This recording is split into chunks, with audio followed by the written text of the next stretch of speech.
Bonjour, je m'appelle Arthur et je suis élève en 5e secondaire à l'Institut Sainte-Marie à Huy et je vais aujourd'hui vous montrer comment j'ai fabriqué une électrovanne connectée. Pour ce projet, j'ai besoin d'une carte électronique à programmer.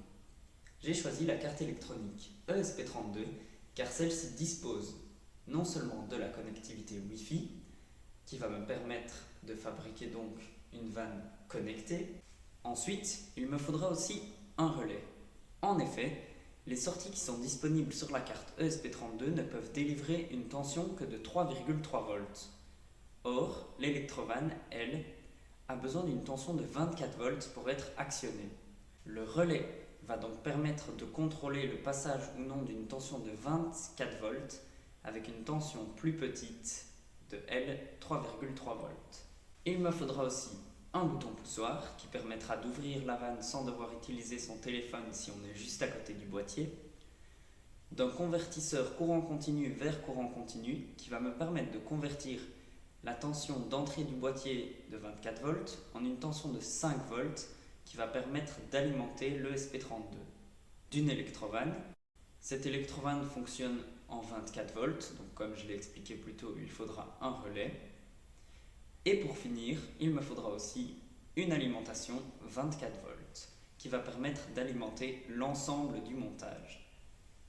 J'ai ensuite réalisé le schéma électrique de mon montage.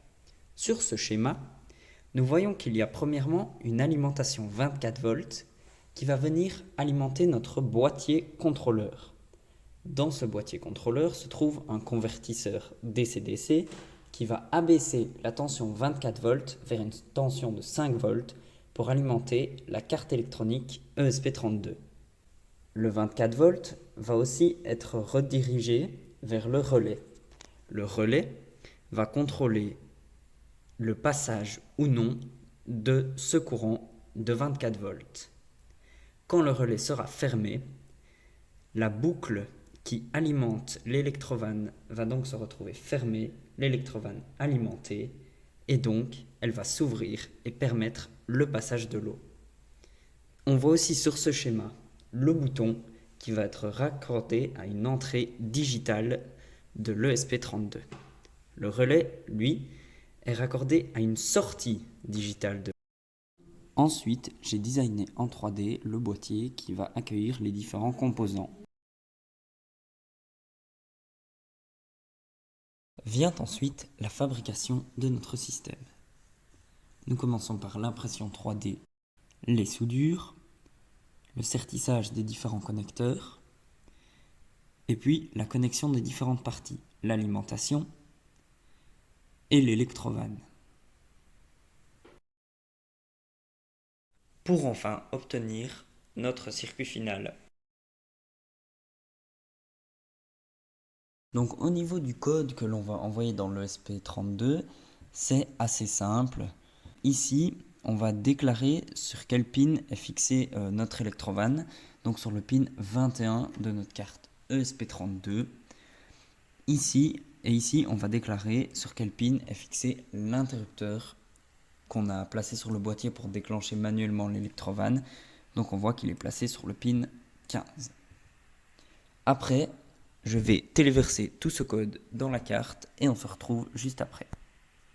Une fois que tout est fini et qu'on a bien branché notre boîtier de contrôle à notre électrovanne, nous pouvons passer au premier test. Donc là sur mon téléphone, je vais aller sur l'appli de ma box et ici on voit que j'ai ajouté une entité électrovanne. Donc normalement quand je vais appuyer dessus, ça va devoir ouvrir l'électrovanne et l'eau devra sortir. 1, 2, 3. Et voilà, tout fonctionne. Maintenant, si je réappuie, l'électrovanne se coupe quasi instantanément.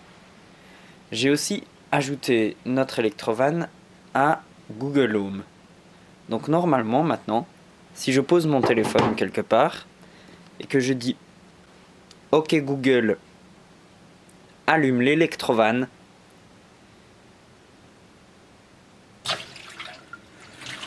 OK Google, éteins l'électrovanne. Et voilà, nous avons créé une électrovanne pilotable depuis un téléphone ou même avec un assistant vocal.